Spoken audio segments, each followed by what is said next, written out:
Good morning. Thanks for joining in to Kilachari Torah's daily review of Maimonides' 613 Mitzvot, Sefer HaMitzvahs. We're going through the mitzvahs a few a day, making our way through first the positive commandments for Friday, July 16th. We are up to positive mitzvah 96. So there's a little preface here because we're going to talk about Tumah and Tahara. Talk about what we translate as ritual purity and impurity, or fitness and unfitness. It's a very dicey term to translate, so we prefer to use the terms Tumah and Tahara because they signal a spiritual state of being that is completely imperceptible. There's no way to test for it. There's no outside symptoms or indicators that a person has contracted these states of Tumah. Rather, a person has to know that that's why they're in the positive the listing of positive mitzvot, because we have to keep track of them and observe that a person who falls into one of these categories or one of these situations has to observe all the conditions that go with the state of tumah, or ritual impurity. So here's the little preface that they put in here. They say that you have to bear in mind that the fact that each of these various kinds of tumah involves a positive mitzvah doesn't mean it's an obligation. You have to go and make yourself tameh in this way, or that it's forbidden to become unclean in one of these ways. That if you're breaking the Torah, if a person comes into this state, because that's violating a negative mitzvah. What we mean to say is that the Torah says that one who touches this or that kind of matter or object that imparts a state of tumah has then to observe. It's a positive mitzvah to observe that the Torah's declaration that one who comes in such contact becomes tameh. But if he's in a different condition, if he doesn't want to become tameh, so he avoids these things. So the first, we'll just mention a couple for today. There's Tumah's nevela. This mitzvah commands us about the tumah of a nevela, of an animal which died, and the person comes in contact with that, and therefore is forbidden to enter into the sanctuary, into the temple, and so on. Let's see. The Sifra says, do not touch their nevelot. One might think that if a person touches the carcass, touches the body of such a dead animal, he violates a negative mitzvah. But no, that's not the point. You have to, whoever comes in contact with any kind of such tumah is rendered himself or herself tameh, and that has all kinds of obligations depending on what the severity is.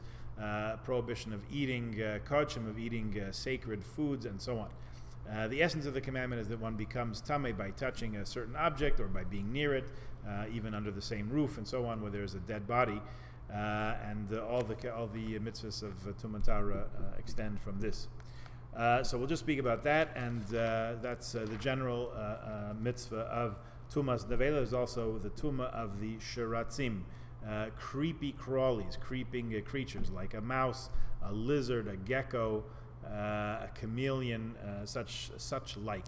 These are listed specifically as imparting a particular kind of tumah, which we have to be mindful of. Now, in our days, we're not immediately at the moment going up to bring offerings in the temple, though hopefully speedily that will happen.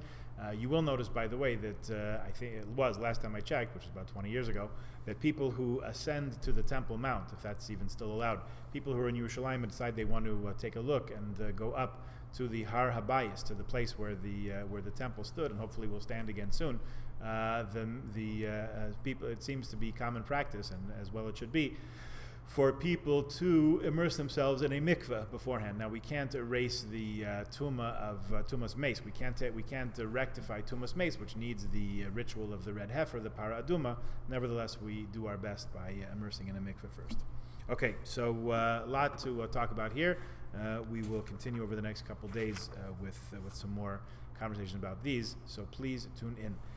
Let's remind ourselves about what's happening this evening. Earliest candlelighting time for Shabbat is 7:21. That's the earliest time you can usher in the Sabbath. We won't be meeting for our regular 7 p.m. minyan and shul yet. Hopefully that'll restore soon. Actual candlelighting time is 8:37 p.m. So 8:37 is the time to light candles. Tonight rather. Tomorrow on Shabbos, Shacharis will begin at 10 a.m. We are having a slightly abbreviated COVID-style service. We begin with Nishmas rather than with the morning brachas.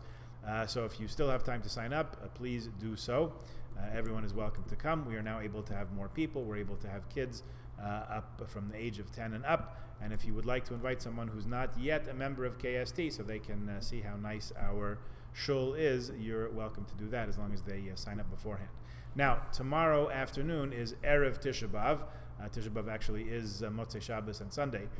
So if we're eating on Shabbos, our Shalosh Sudas, whatever it is, we should keep in mind that the fast begins at 8:55 p.m.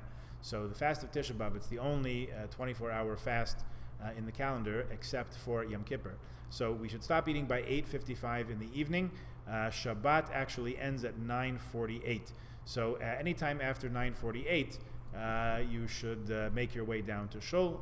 Let me know if you're coming, if you possible. If not, just show up and we will have you sign in just so we can keep track of who is here for contact tracing and all that.